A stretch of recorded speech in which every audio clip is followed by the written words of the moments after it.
everyone, and welcome to This Explainer. Today, we are going to unpack a really complex, fascinating situation, the intense, overlapping crises that are quite literally shaping Nigeria's future right now. We've got a lot of ground to cover, and we'll be focusing heavily on that powerful intersection where everyday survival meets macro-level political maneuvering. You know, it's so easy to look at elections as these isolated events that just pop up every few years. But before we get into the political forecast, we need to ask ourselves a fundamental question. How did today's crises forge tomorrow's elections? The immediate, everyday stakes for Nigerian citizens, like what they're paying for food or how safe they feel just walking down the street, those things are actively forging the political landscape ahead of 2027. The future is pretty much being written in the present. So here is our roadmap for today. First, we'll look at the current crucible. Second, the economic strain. Third, recent security incidents. And fourth, the 2027 election. All right, let's jump right into part one, the current crucible and the converging forces in Nigeria. So what exactly do we mean by a crucible? Well, it's a situation of severe trial, a melting pot where different intense elements interact to create something totally new. In Nigeria right now, things like the economy, physical security, and political ambition aren't just existing side by side in a vacuum. No, they're actively colliding. They're melting down old loyalties and forging a brand new voter sentiment. Understanding this crucible is really the only way to accurately predict what might happen at the ballot box. Moving on to our second focus, economic strain, specifically the daily cost of living. Okay, let's look at the root of this severe economic pressure. It actually starts with the striking reality of high oil prices. Now, you'd think, wouldn't high oil prices be a massive windfall for an oil-producing nation? Actually, scratch that, it's way more complicated on the ground. Because of deep structural issues, like a heavy reliance on imported refined fuel, compounded by the shock of domestic fuel subsidy removals, high global crude prices just don't enrich the average citizen. In fact, they squeeze them even tighter. This overarching macroeconomic factor is the spark that ignites a brutal chain reaction throughout the local economy.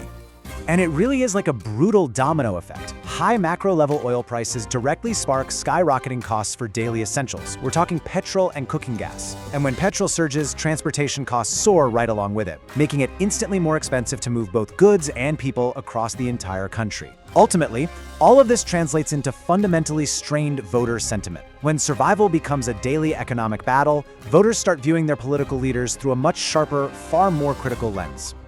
Next up, part 3, security incidents and their regional impact.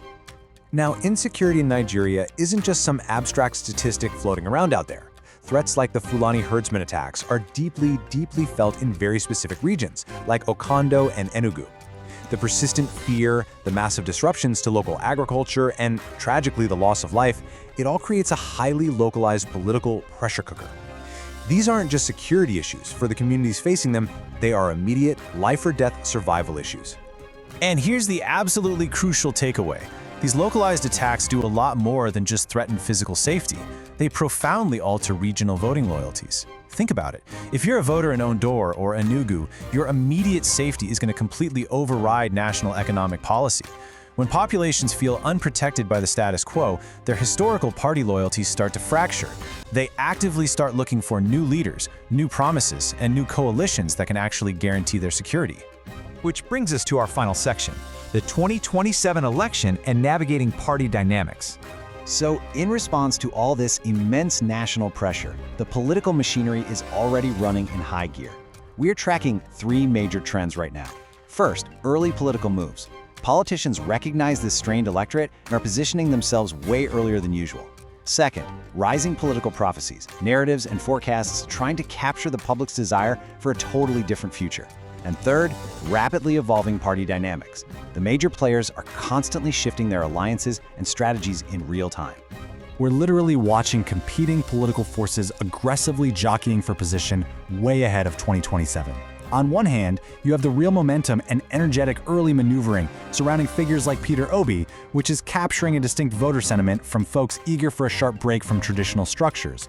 But on the other hand, you have the established weight of the APC, utilizing its incredibly complex, powerful political machinery heavily rooted in Lagos. The incumbent forces are actively maneuvering to hold their coalition strength together despite the mounting economic and security challenges. It is a massive, high-stakes balancing act between emerging grassroots movements and established political fortresses. As we wrap up this explainer, I want to leave you with this to ponder. How does a nation balance immediate survival with long-term democratic choices? We've seen exactly how the high cost of living and localized insecurity place these massive, immediate burdens on the Nigerian voter. So, will the urgent need for economic relief and physical safety completely override traditional party loyalties in 2027? Or will established political dynamics adapt fast enough to hold the line? It's a profound question about the resilience and the shifting priorities of the electorate. Thank you so much for joining me to unpack all this today. Keep asking those big questions and keep looking closely at the forces shaping our world.